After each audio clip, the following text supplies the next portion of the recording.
안녕하세요. MG뱅커입니다. 은행에서 대출을 받은 후에 주택 구입을 해가지고 문제가 되는 사례들이 많습니다. 아마 여러분들께서는 잘 모르실 텐데요. 오늘은 대출 받은 후에 집을 사면 되지 않는 경우 세 가지를 정리해 보도록 하겠습니다. 실제로 지인 중에 생활안정자금 대출을 받은 후에 모르고 주택을 구입했다가 은행에서 당장 대출을 갚으라고 연락이 왔습니다. 시골에 주택을 추가로 구입한 것이 화근이 된 것이죠.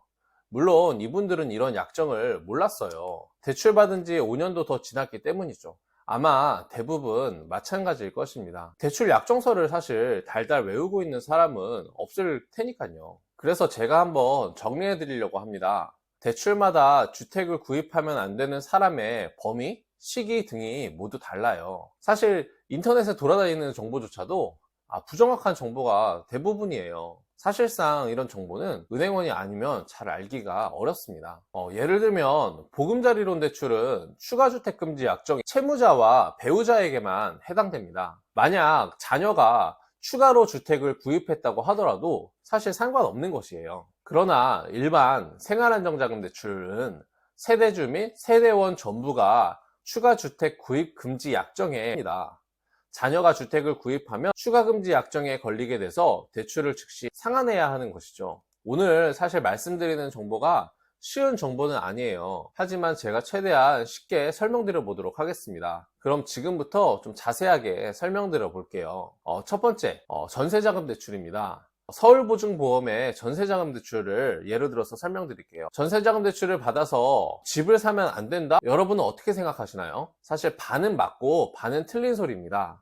많은 사람들이 물어보는 질문이에요. 전세자금 대출을 받은 후에 주택을 구입하면 안 되냐고요. 우리 한번 상식적으로 생각해 볼까요? 전세자금 대출은 대부분 정부 공적기관에서 보증서를 지원해서 은행에서 대출이 나가는 형태입니다. 그런데 정부에서 무주택자가 전세자금 대출을 받은 후에 집을 사면 대출금을 회수한다? 그럼 평생 무주택자로 살라는 말인데요. 말이 된다고 생각하시나요? 당연히 말이 안 됩니다. 즉, 무주택자가 전세자금 대출을 받은 후에 1주택자가 되는 것은 상관이 없는 거예요. 다만 규제지역의 3억 초과 주택 구입은 예외로 합니다. 규제지역이라고 하면 현재는 강남 3구 및 용산구만 해당되니까 사실 우리랑은 크게 상관이 없는 동네니까 신경은 굳이 안 써도 될 것 같아요. 하지만 1주택자가 대출을 받은 후에 2주택자가 되는 것은 안 됩니다. 1주택자가 전세자금 대출을 받은 후에 2주택자가 되는 것은 투기 목적이 있다고 보는 것이죠. 굳이 외우지 않고 이해하니까 쉽게 느껴지시죠? 이렇게 넘어가면 반만 이해하는 것입니다. 항상 중요한 것은 디테일입니다. 전세자금 대출에서는 주택의 범위에 분양권과 입주권은 제외됩니다. 분양권, 입주권이 주택이냐고 물어보시는데요. 대출에서만큼은 주택의 분양권과 입주권도 주택에 포함됩니다. 하지만 전세자금 대출에서는 주택 분양권과 입주권이 주택에서 제외되는데요.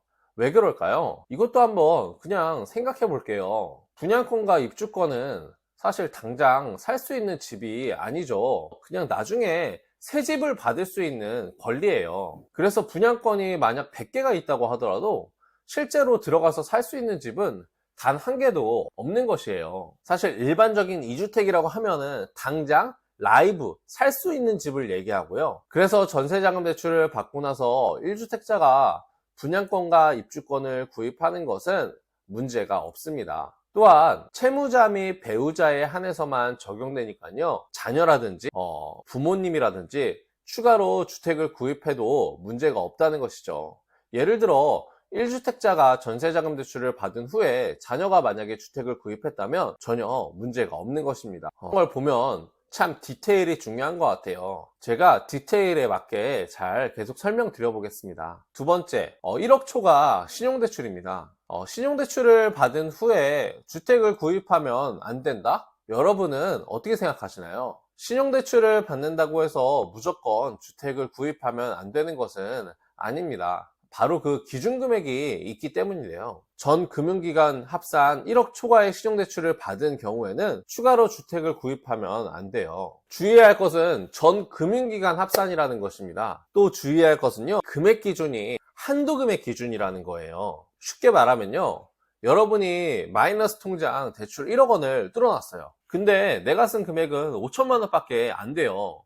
이때 실출금 1억 원으로 계산하겠다는 거예요. 이것은 DSR 계산도 마찬가지입니다. DSR까지 들어가면 복잡해지니까 이번에는 좀 패스할게요. 주택의 범위가 규제지역의 주택과 분양권, 입주권에 한정됩니다. 앞에서 사실 전세자금 대출은 분양권, 입주권이 주택이 아니라고 했잖아요. 여기서는 주택에 해당됩니다. 이런 차이가 대출마다 있기 때문에 좀 어렵게 느껴집니다. 주목해야 할 것이 규제지역이라고 했습니다. 그럼 비규제 아파트를 구입하는 것은 괜찮을까요? 네, 그거는 괜찮습니다. 어차피 우리는 강남 3구나 용산구 지역을 보지는 않을 거니까 대부분 그 외 지역을 보시는 거잖아요. 규제 지역 같은 경우에는 신경 쓰지 않아도 되겠습니다. 기간은 대출 실행일로부터 1년 또는 대출 전액 상환 시기 중 빠른 일자까지 규제가 해당되니까요. 그것도 좀 기억하시면 좋겠습니다. 또한 이 대출 규제는 대출을 받은 후에 1년간만 적용됩니다. 일반적인 대출은 대출 상환기간까지 그 규제가 적용되는데 신용대출은 최대 1년까지만 적용된다는 것이죠. 결론적으로 이 신용대출 추가주택 구입 금지 약정은 강남 3구나 용산에 집 살 거 아니면 생각 안 해도 된다. 아시겠죠? 마지막입니다. 대환대출로도 잘 알려진 생활안정자금 대출인데요. 요즘 유행하는 대환대출 추가로 주택 구입하면 안 되는 거 알고 계셨나요? 요즘에 대환대출 플랫폼이라고 은행을 통하지 않고 바로 저금리 대출로 갈아탈 수 있어서 인기를 끌고 있는 상품이 있습니다. 그런데 말이죠, 대환대출을 받고 나서 집을 사면 안 된다는 것도 알고 계셨나요? 여러분이 비대면으로 약정한 서류에 추가주택 구입 금지 약정을 했다는 사실도 알고 계시나요? 아마 대부분은 모르셨을 거예요. 대부분 그냥 클릭하고 끝내버리는데요. 안에 무슨 서류가 있는지 사실 봐도 모르겠고, 근데 그 서류 중에 이렇게 중요한 내용도 있다는 거죠. 정확히 말씀드리면 소유하고 있는 주택을 담보로 대출을 받는 것을 통틀어서 생활안정자금 대출이라고, 일반적으로 생활자금, 전세금 반환, 생활비 등 여러 목적으로 사용을 하죠. 추가로 주택을 구입하면 안 되는 대상이 꽤 넓습니다. 채무자 기준으로 세대주에 대해 전체에 적용되는데요. 또한 배우자가 만약에 세대 분리되어 있다면 세대 분리되어 있는 배우자와 그 자녀까지 모두 대상이 됩니다.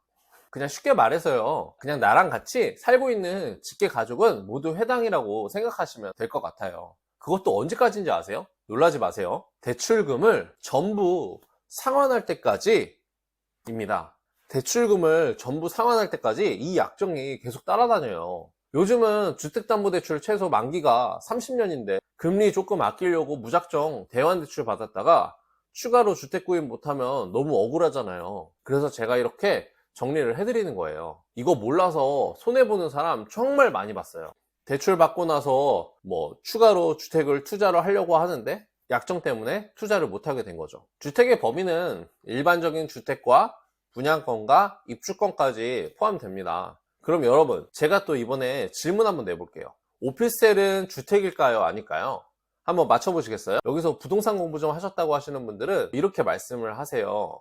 주거용이냐 상업용이냐에 따라 다르지 않나요? 틀렸습니다. 그건 세법에서 해당되는 것이고요. 대출에서는 해당되지 않습니다. 정답은 대출에서 오피스텔은 주거용, 상업용 상관없이 주택수에 포함되지 않습니다. 그러니까 오피스텔을 여러 채 사더라도 주택에는 포함되지 않으니까 상관이 없다는 것이에요. 아시겠죠? 오늘은 주택 구입하면 안 되는 대출 3가지를 정리해 봤습니다. 각 대출에 따라 시기, 대상이 사실 모두 달랐는데요. 아마 여러분이 받은 대출 중에 제가 다뤄드리지 못한 대출도 있을 것 같아요. 그럴 때는 꼭 은행에 전화를 한번 해보세요. 전화를 하셔서 제가 받은 대출이 추가주택 금지 약정이 있는지 알려달라고 말씀을 하세요. 그러면은 은행원이 기존 대출 서류를 확인을 해보고 말씀을 해주실 겁니다. 돌다리도 두들기고 건너라는 말이 있잖아요. 오늘 내용 잘 이해되셨나요? 여러분께서 잘 이해하실 수 있도록 중간에 예시를 많이 넣어드렸습니다. 앞으로도 좋은 대출 정보로 여러분께 인사드리도록 하겠습니다. 감사합니다.